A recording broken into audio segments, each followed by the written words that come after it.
Hello, insatiable listeners. Season 6 is now complete. We are on a break in between seasons. I'll return on Wednesday, February 13th with a new theme and a big surprise. I can't wait to share it with you. I am so bad at surprises. So let's just say that if you love the type of conversations we have here, rabbit holes and experimenting, you're going to love it. In the meantime, enjoy these podcast interviews I've done recently. They are quite a range of topics, but hey, you know that's how we roll here. And there will be a few classic episodes leading up to season 7 that will help you get the most out of the season and a clue about the theme. Also, if you enjoy the show or have benefited from it, I'd so appreciate a review. You guys totally rallied this summer to get us to over 100. We're currently at 105, and I would love for us to get to 150 by spring. It really helps the show as it makes it easier for others to find it. And I'd like to read 2 recent reviews. This one from Insatiable Listener, and her review, or his, was more smash the patriarchy than light and love. If you want trite, simplistic solutions to health and wellness, this is not the podcast for you. You won't find bad diets or tidy, Instagrammable quotes, but that's why it's amazing. Allie has a gift for interviewing that brings out her subject's authentic wisdom. It's perfect if you're curious about how to be healthier in all senses of the word, appreciate the nuance and complexity of our unique bodies, or if you just want to hear smart people talking to each other about how to navigate and destroy cultural systems and reassess our collective values. Thank you so much for that 5-star review, Insatiable Listener.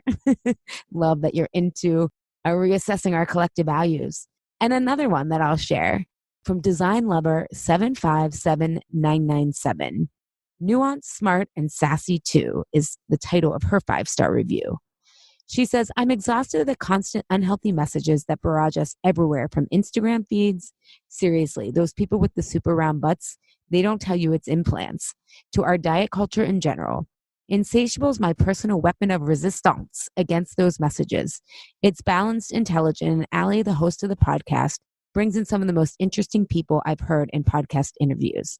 Look, if you want to break free from rigid rules but still live a healthy and balanced life, Insatiable can help you carve out your own path. No rules, no dogma, just thoughtful new ways of seeing and being in the world. Thank you so much, Design Lover 757997. And I'll be reading some more in some upcoming episodes.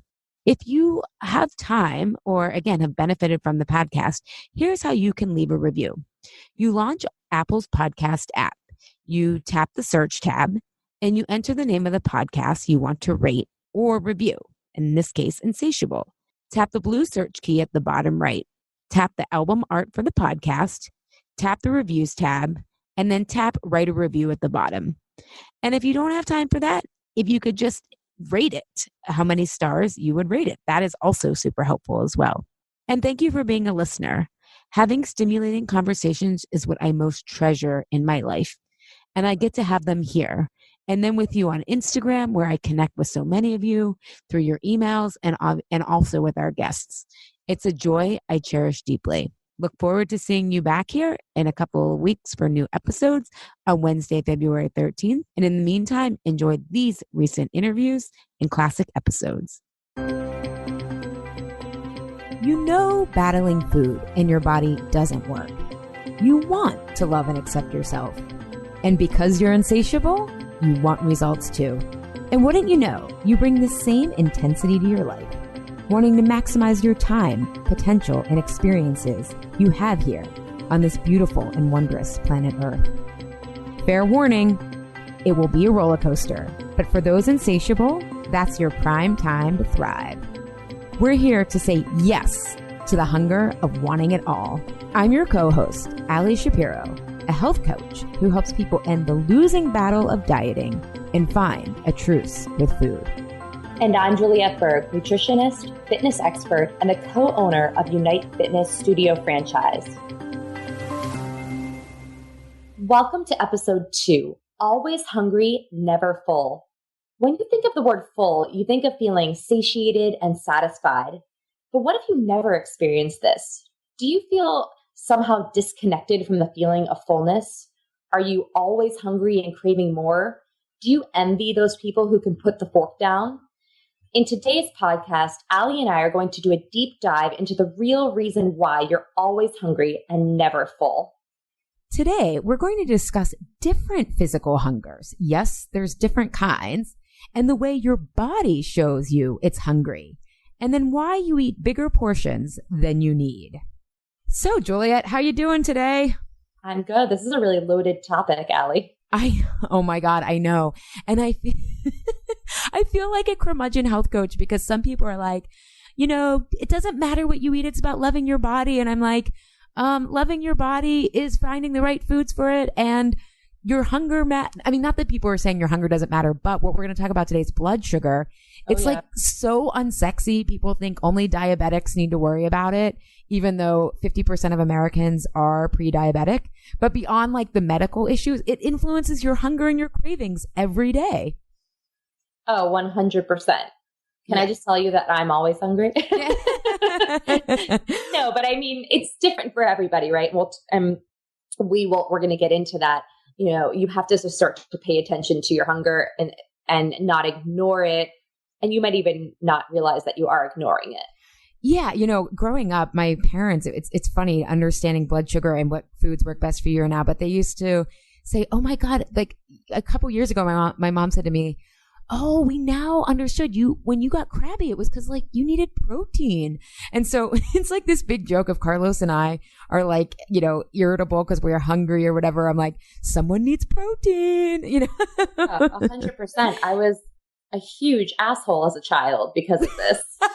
My parents were always like, we need to feed the hungry demon. So I'm with you on that.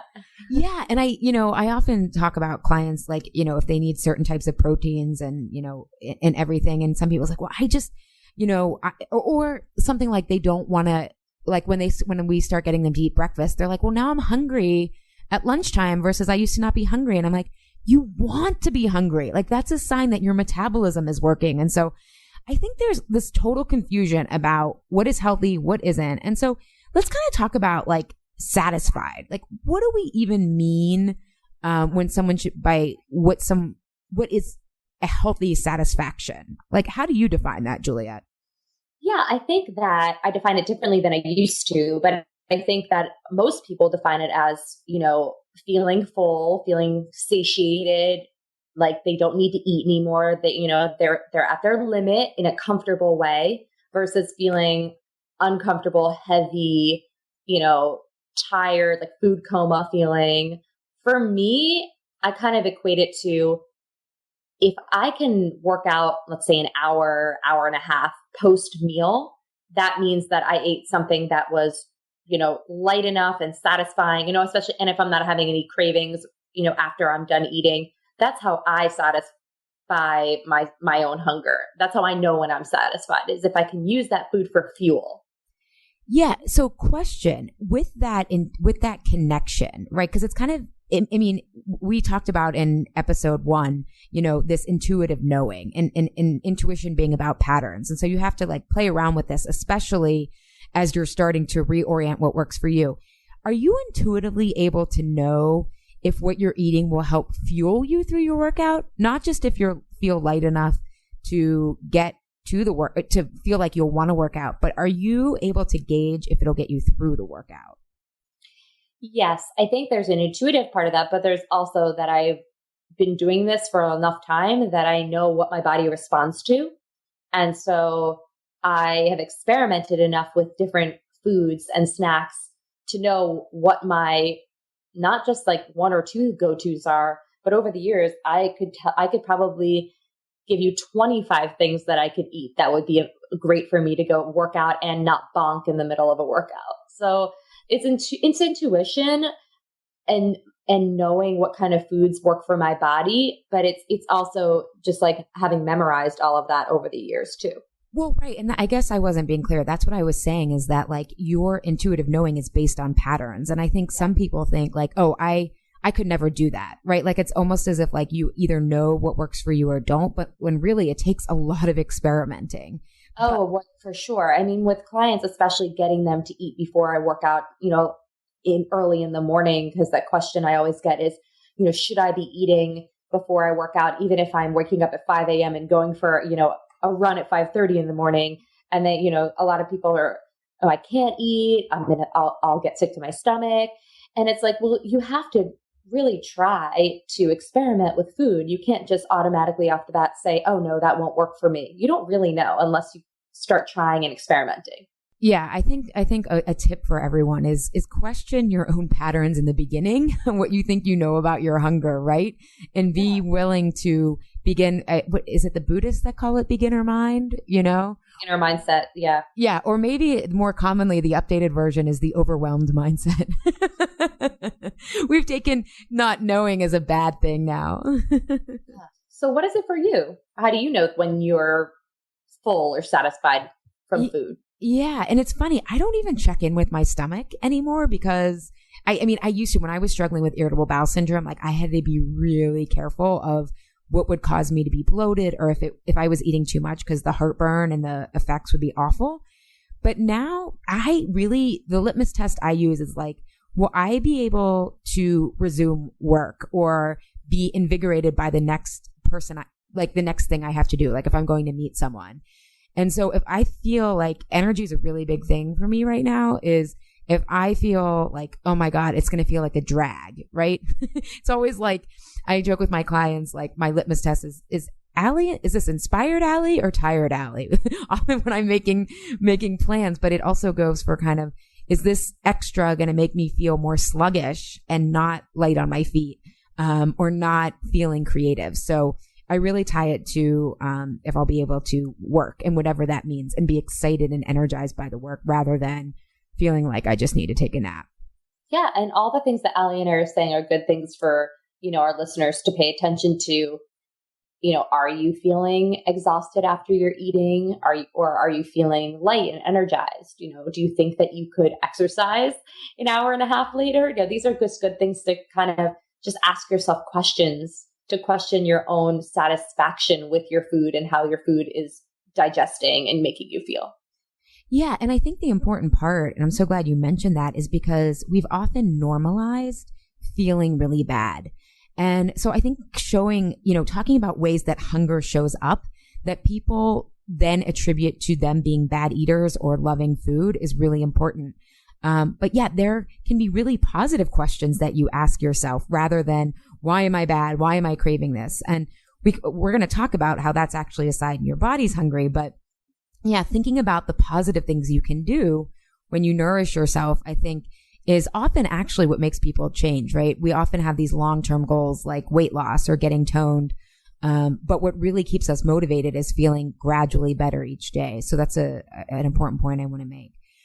So we alluded in the beginning to how, you said you were a terror as a kid, and I joke that I always need protein. And what we're basically still a terror now, though. Well, that's interesting. So part of what we're talking today is about blood sugar control. And again, I'm going to repeat, it's not just for diabetics. But the two ends of the spectrum there are hypoglycemic, when people crash all of a sudden or tend to feel that really strong hunger. And isn't that something that you've struggled with and want to share what you found works for you? Yeah, for sure. And my hypoglycemia or bouts of low blood sugar didn't actually really start getting bad until I was exercising a lot. And because my metabolism changed so much from lifting weights and building so much lean muscle, and, just to give you perspective, I went from about 130 pounds to 140 pounds, and that was 10 pounds of muscle. It was all body fat loss and all gaining muscle. So that does a lot to your metabolism, shifts how many calories I was burning a day and what my body needed. So there was a lot of adjusting and figuring out, how much food I needed and what kind of foods that I needed. So there were a couple years there where I was actually pricking my finger in to see what my blood sugar was, to see what my levels were. I went to a couple endocrinologists, a diabetes specialist, because I was having such bad spurts of low blood sugar where I was just feeling so dizzy and not even low energy, but it's almost like a dizzy, shaky feeling where I couldn't focus or concentrate, and I was feeling brain foggy. And honestly, it just turns out that I needed to be eating more, and giving myself more calories at one time. And it was just really learning my body as it shifted, because your body doesn't stay the same forever. That's something to really, really know about yourself, is what worked for you when you were 20 isn't going to work for you when you're 30, isn't going to work for you when you're 40 or 50. It's a constant like checking in with yourself and making adjustments. And I wasn't doing that. I was like, well, this always worked for me, so I'll just keep doing that. And it really wasn't working for me anymore. We just lost a ton of listeners. You just told people they can't do the same thing they did when they were 20. I'm just kidding. Yeah, but that's all it's about change. And that's why I said, when I tell clients this, it's, there is resistance because they're like, oh, that sounds hard. I just want to be able to do what I did when I was 22 to lose this weight. Low carb worked for me. Why isn't it working for me now? And it's okay. There are a lot of other ways to go about your health, and it's exciting, actually. I eat more carbs than I ever used to eat, and it's amazing. So I want to circle back, because that's really interesting. You talked about dizzy and brain fog, because we often think of hunger as just showing up in our stomach. But I wrote this post that it was about a year ago. It got a lot of people being like, oh my God, that's me. But I talked about the other ways that you find out your body's hungry, right? And part of why metabolisms can crash when people, but part of metabolic crashing and installed weight loss or plateauing or gaining or rebound weight is a result of starving the body, right? And so let's talk a little bit more. I mean, you had dizziness and brain fog. I know for me, I used to think I loved carbs, and there was an emotional component there, but it was the physical component of not having my blood sugar balanced. I was hypoglycemic for a long time because I was also gluten intolerant. I had also tried to be vegetarian, several times. But I was eating soy dogs in college and all that stuff. But by not eating the right protein types, I was tired all the time, or crashing suddenly, or needed extra caffeine. Some other signs I think that's important to show up of have you ever experienced that? Let me take a breath here and let you pipe in. Yeah. Well, for me, it was so much more critical with my blood sugar, where it was like, get something in my system right now, or I was almost afraid something was going to happen. And that's what led me to actually go see specialists, because I was getting nervous about the level at which my blood sugar was dipping, to the point of feeling like, I can't even really see straight right now. So I actually was formally diagnosed as having hypoglycemia, which is like a pre-diabetic state. So, it's funny, the doctors have told me, well, looks like you're going to have to eat healthy and exercise for the rest of your life. I'm like, how ironic is that's what I have to do to make sure I don't get diabetes. And who knows if that's genetic, I don't know. But the whole craving carbohydrates, caffeine thing, I didn't have that as much, because mine was actually really seriously medical. I couldn't even think straight to be like, oh, I'm craving a hot chocolate right now.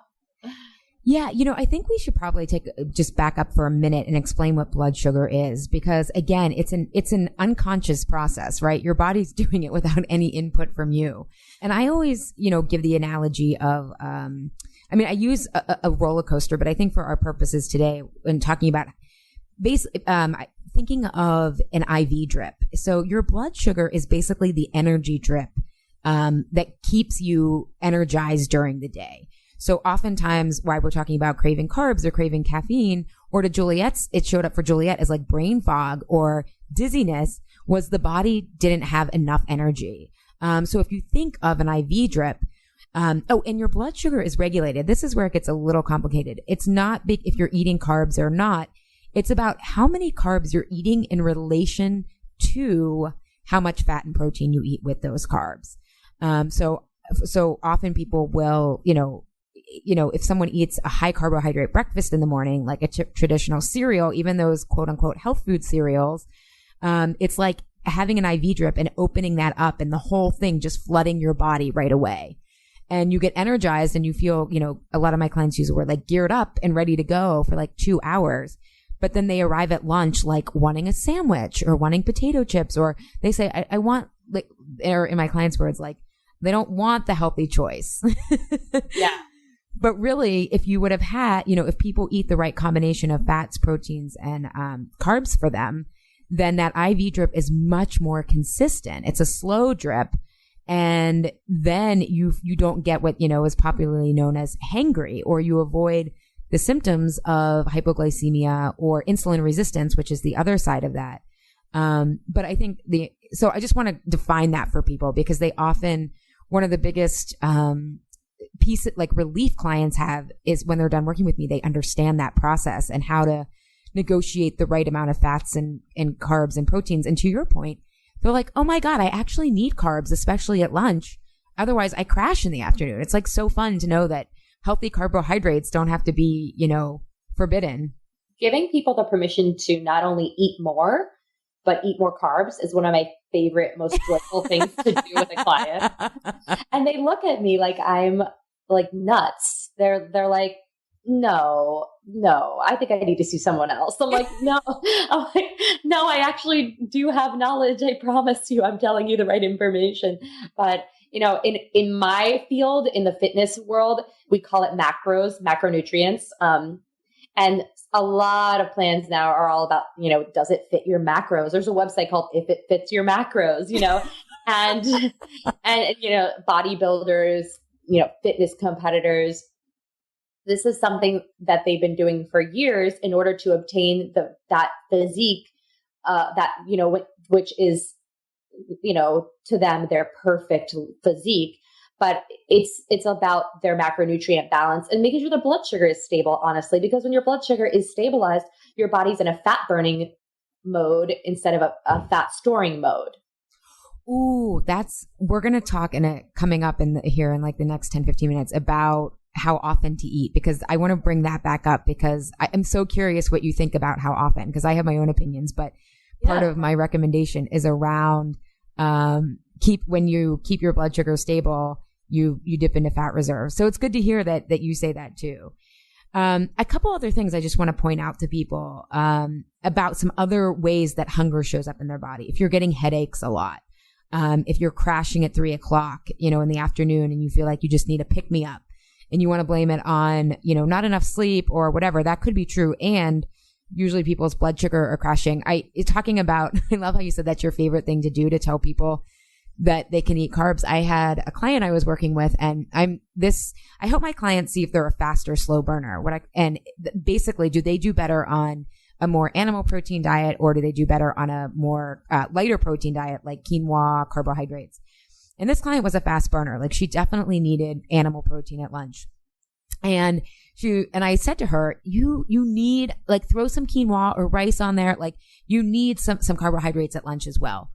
And so that was like her homework, was to like work on that stuff and to notice specific things. And she came back the next week and she was like, oh, I got the right protein and I do feel better. She's like, I tried to skip the carbs because I want to, like, accelerate my process. But then I was eating potato chips but then how do I not eat potato chips at 3 or 4? And I was like, you're eating potato chips at 3 or 4 because you skipped the carbs at lunch. And she was like, really? And I was like, yeah. And at lunch, you're like, you feel your blood sugar is still stable. So then you want to have rice instead of fatty potato chips. So I just wanted to like echo, people love realizing that, like, oh my God, they can have carbs, especially I've noticed with my clients, lunch really works really well. But they're scared is the thing that is, so interesting and fascinating. It's so scary to do that because of how many messages we've received that carbs are bad and they make you gain weight. Yeah. And oh my God, I used to be terrible. Well, I call it. Yeah. I simultaneously like loved and hated carbs. And and here's where it is difficult, right? Because some carbs are going to put weight on you, and they're mainly the refined carbohydrates, and too much sugar will. Yeah. But you don't have to, because blood sugar, I tell my clients, like, how you eat at one meal sets up your entire life experience for the next 3 to 4 hours. And so if you eat them when they are appropriate, you actually don't crave the horrible ones, right? Well, at least 50% of the time, Yeah. 50% of carb cravings are physical in this blood sugar issue.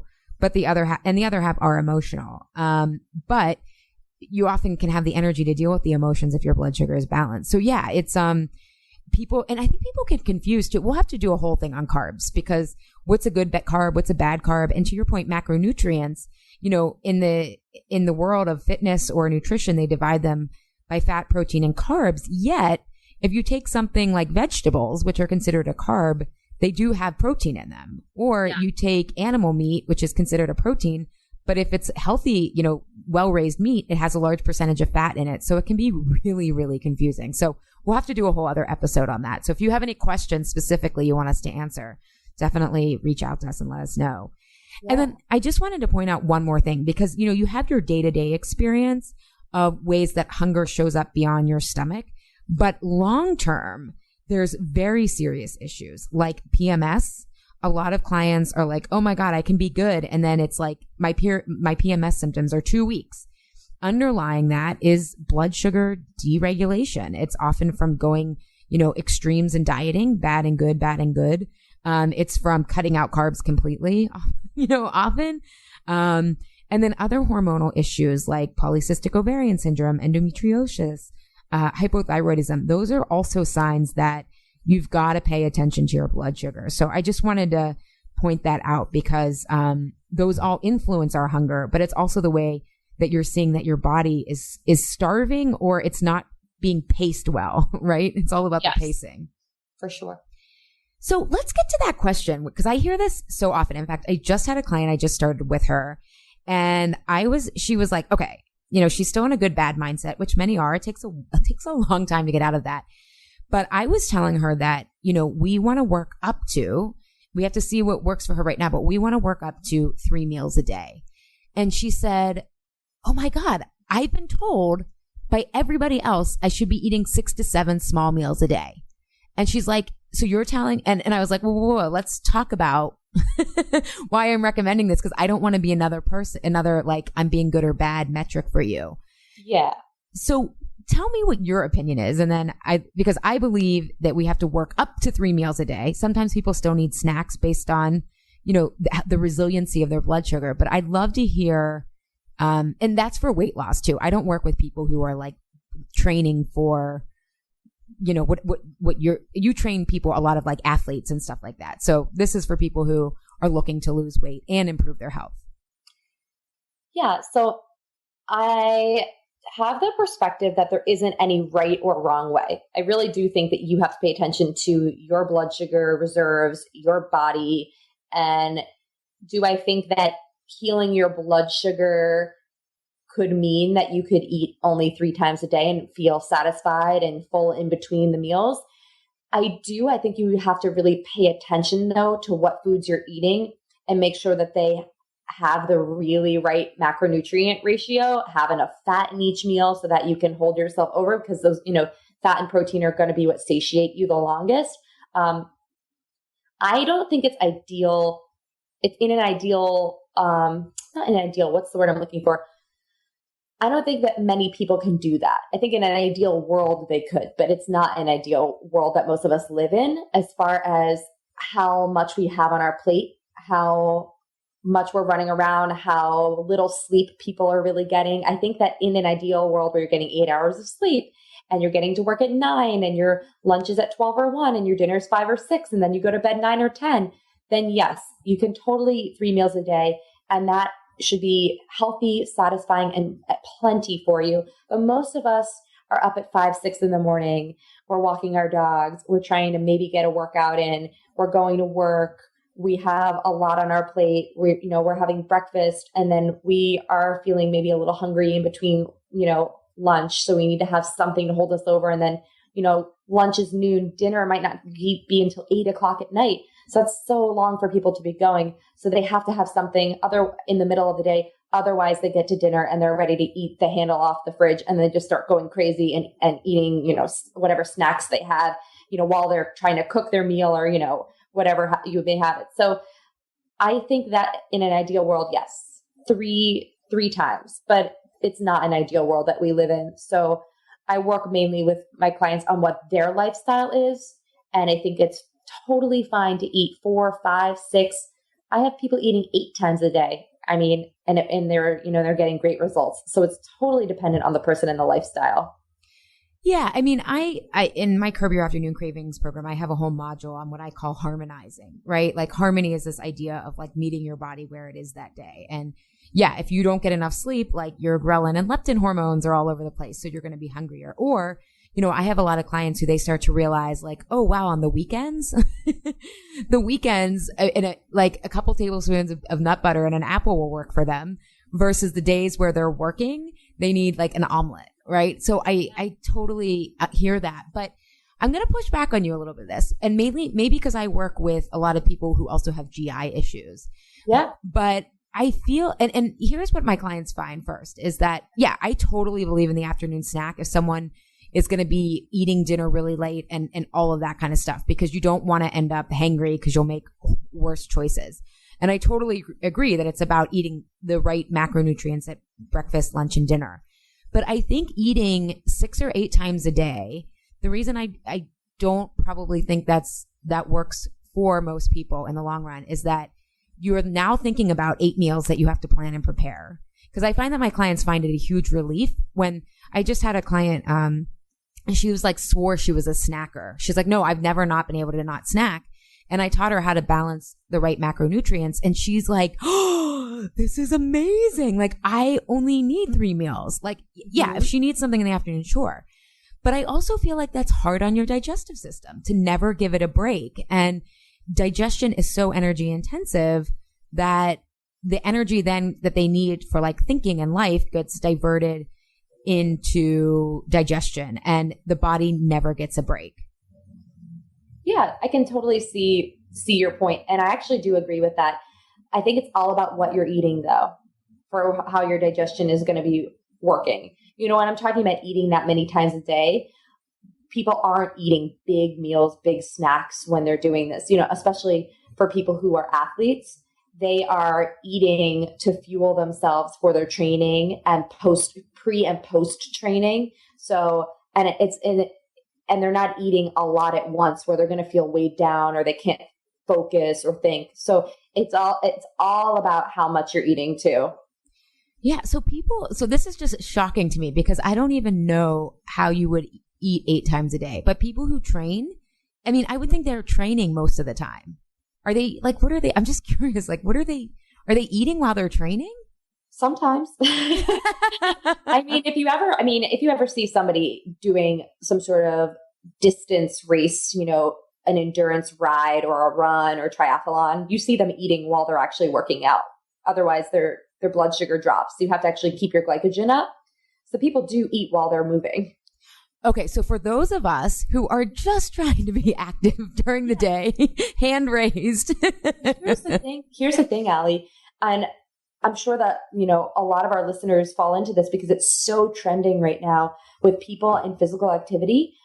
I'm seeing this pattern. I don't think it's healthy, but it's happening more and more and more of people working out too much, them working out more than once a day. Oh, I went to hot yoga this morning and tonight I'm doing a spin class. Or, this morning I did this boot camp class and tonight I'm going for a run with my running group. Do you find this with people? Because I'm seeing this, and maybe it's because I own a fitness company and, these are the people we're attracting, but it's really a lot of like type A, very, successful people. I don't know if it's just like their outlet or it's unhealthy, I think. But then I have to help these people because they're not getting the results they want because they're overtraining. So they need to be eating more for this kind of training. Well, and I also, again, there's also a lot of studies on I'm going to be like the cancer card here, but on like marathon runners coming down with leukemia later in life because of the constant free radicalization. So I actually find now that you say that, I wonder if we attract people that, I don't know if I believe in law of attraction, but a lot of my clients have my issue with exercise. A lot of them are more consistent than I am, but it's often like work or other obligations impinge on their exercise time.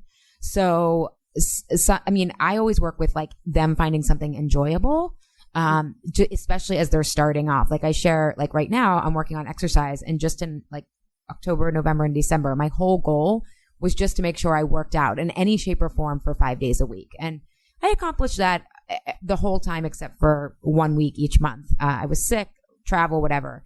But so I find it's actually the opposite. And I find that often clients are still trying to get out of that punishment mindset with exercise.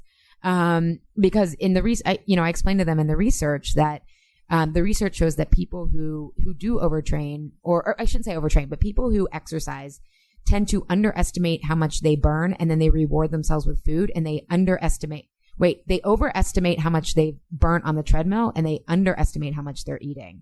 Yes, 100%. And then I think you're right about the different people that we're attracting in clients, because, I'm in the fitness business, and I own an actual physical facility, that I'm seeing people out of.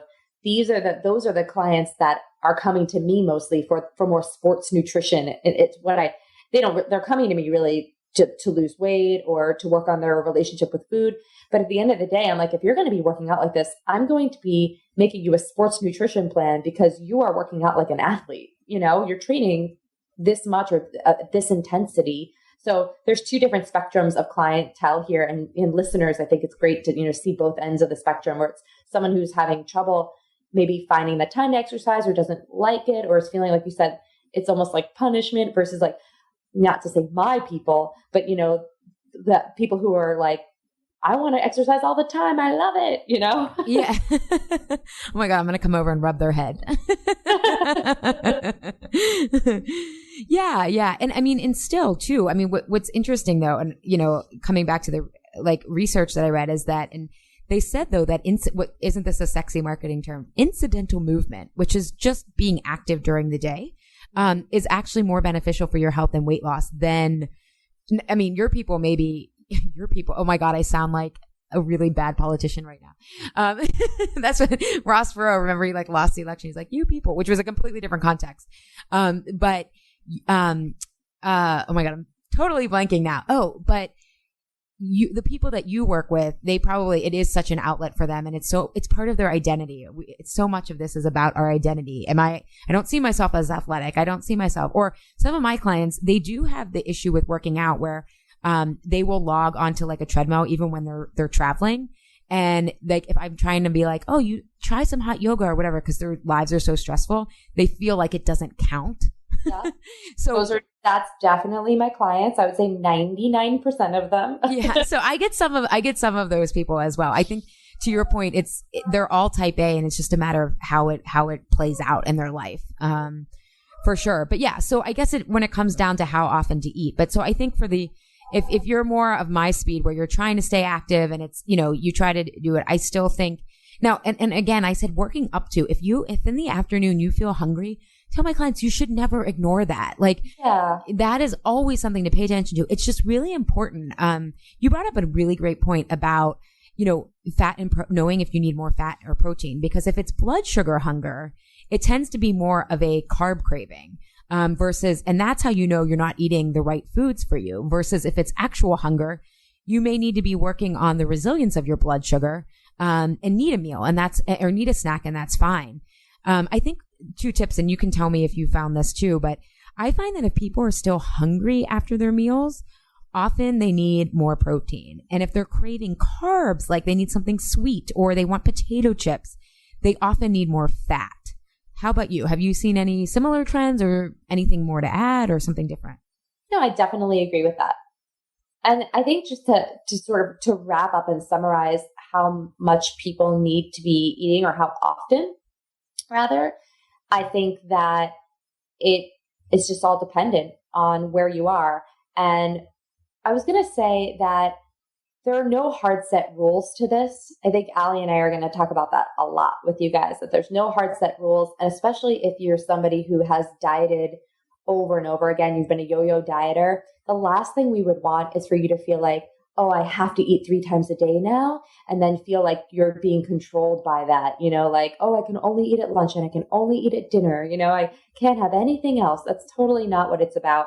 It is about healing your blood sugar and feeling confident and satisfied with every meal that you're eating, and letting go of that obsession that you have around food. So if you're somebody who feels like that, then, there's no hard set rules. So take comfort in that. I am so glad you said that, because one thing that I've learned over the years, in my programs, I've always said, like, be where you are. And I'm like, these are suggestions, but I realized, especially early on, that people did not hear that. What they heard was, here's another right or wrong way to be. Yeah. And so I'm so glad you said that. I just created this, clean eating reboot, for free, which actually by the time these run, you can still sign up for it at alishapiro.com/ clean eating reboot. And it's completely free. And I'm keeping it open till probably like mid-January, when everyone, and it's 3 days of just clean eating. Like it's nothing drastic. But what I said in that, the recipes for that is, and in this outlines, I'm like, think of this as an Instagram filter of like suggestion. Like if there was an Instagram filter that said like suggestion, or, take what you want, like put that tone, like it's a suggestion. Everything we say here is just to hopefully, I think, spark more of your own, wow, that really resonates, rather than gripping this, like, this is what I must do. So I'm so glad you brought that up, Juliet. Yeah, and wow, that sounds like it would feel good, or that sounds good to me, not that sounds hard to me. I mean, granted, there are some things that are going to be challenging that you should definitely dive into and try, but the anxiety of it shouldn't be there. So if there's something you're feeling that's creating more anxiety, that is like a big red flag for you to be like, okay, that's probably not for me. And I don't know if you feel this way, Allie, but I've had this with juice cleanses. People always trying to tell me to try juice cleanses, and I've tried them before, and they just give me so much anxiety when I do them. So I don't do them, even though, there's some research backing that it's great for your digestive system and all that, but it doesn't work for me. You know what I mean? And then there are other people say, it felt so great. I felt so energized. It's the best thing I do. I have friends who do cleanses, throughout the year, and it gives me more anxiety for anything. So why would I do anything that creates anxiety? Right? Yeah. Well, I think it comes back to your point, giving yourself permission to, because here's the challenge, right?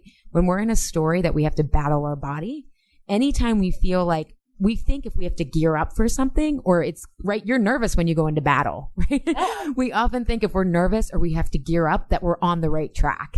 That's every diet, right? You're gearing up for it. Yeah. Yeah. We'll have to do a whole thing on like why I think juice cleanses, considering that 50% of people are pre-diabetic and don't know it, and that juices take out the fiber and you need fat to absorb vegetables, the nutrients from vegetables. We can talk about how I think yuppie juice cleansing is like the worst health trend ever. And I know that, and this is something that I find curious, is I think people think it works for them, but I bet in only 10% of cases, those people actually, because how you come off one of those, how you prep and come off, is actually often more important.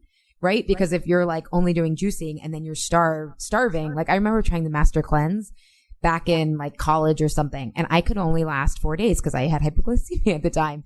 And of course I felt like a failure. But when I came off of that, my body was so famished. I like overate and had like stomach issues for like two weeks.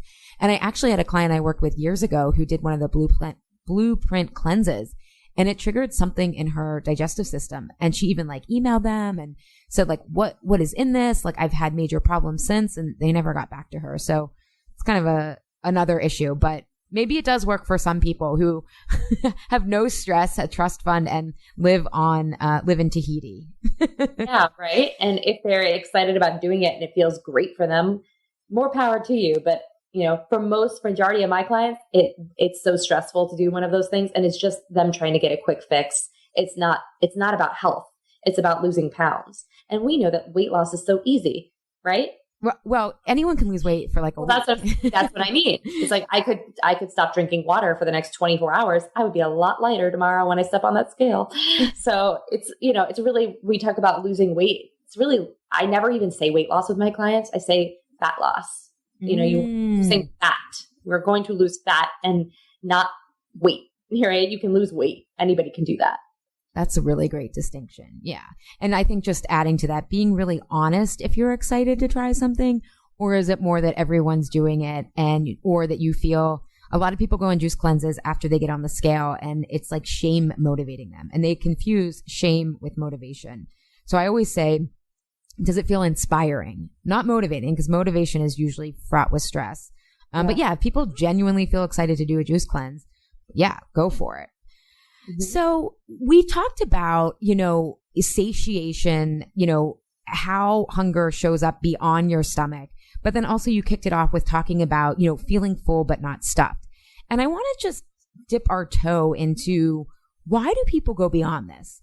I find with a lot of my clients, especially when it comes to portions, where they're stuck on fat loss, I guess we will call it now. They know that they should be eating smaller portions, right? But I never approach anything from a logical way because, as we talked about in episode 1, this isn't a logical thing. And when I say to them, do you know what it feels like to feel anything less than overly full? And they're like, I don't even know. And so I often have them see what it feels like to stop with a little bit of room in their stomach. And it's a different feeling. So it's a little bit uncomfortable, but then they find that it's feels very unsafe or very panicky if they don't feel overly stuffed. Because they're filling themselves for a reason. There is definitely a connection between filling yourself with food until you're real stuffed, until you cannot put anything else in there, which then lulls you and numbs you so that you're no longer feeling that emptiness or that anxiousness or that stress, because all your body can really do now is just try to recover from feeling full. I mean, it's metaphorical as well, of course. It's not just physical like that, but you're trying to fill yourself to the brim basically so that you don't have to feel empty.